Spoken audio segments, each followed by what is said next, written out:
Hi team, welcome again.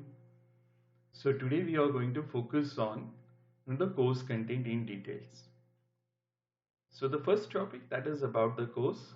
Yes, we'll walk through the content and then what is the framework is all about. Then what are the different types of the frameworks?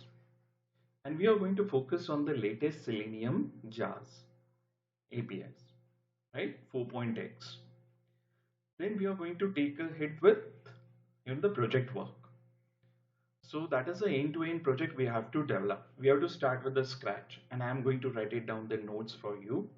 You don't have to bother about it. And it is downloadable. Everything, the code and the notes are downloadable team. And then finally we have to take a review of that, whatever we did. So let's start and understand the content first. So let me just walk through the content team, right? So yes, so we are trying to understand the framework. So that is the first part, correct? So that I will focus on the introduction to framework. Then we are going to focus on the latest features of the Selenium 4.x. Correct. So how to handle this in the elements, that is the web elements. Then how to minimize, maximize, and full screen. So these are the features has been added into the Selenium 4, and I am going to focus on that, the features. Then the main thing is that is a synchronization. What are the different approaches are there?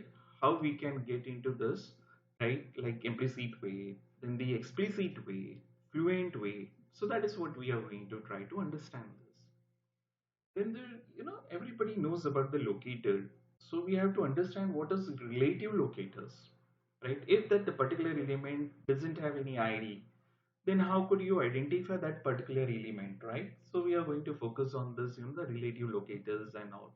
How to take a snapshot for the entire page, correct? And a particular web element that I want to take as a snapshot. So that we are going to discuss about it. Then in the live project, we can start with the Maven project basically, right? So we are trying to understand the requirement, what we are going to do, correct? Then how we are going to do.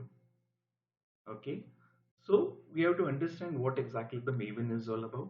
So I can give you a brief intro about the Maven and we can start creating a framework using the Maven project. Then what is the importance of a base class basically, right? Why this base class is required? What exactly it contains? So that we are going to focus on it. Then we are going to create some kind of the property file. Like, I want to declare all these web elements in a separate file, right? So that is a locators. I want to declare it in a separate file. How to generate the log using the log4j, right? And the very important part is assertion. How to perform the validation part, and that everything could be in the. I can say that it's downloadable and you can use it ready for the your project. It's kind of thing, plug and play like that only. Okay.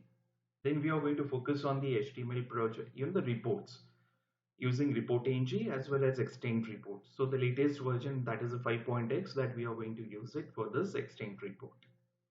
Then how to capture the screenshot, how to add the steps into the extend report. These are the common things that we are going to discuss about it, right? Then how to run the entire project, okay, entire project using this Jenkins, continuous integration and continuous development.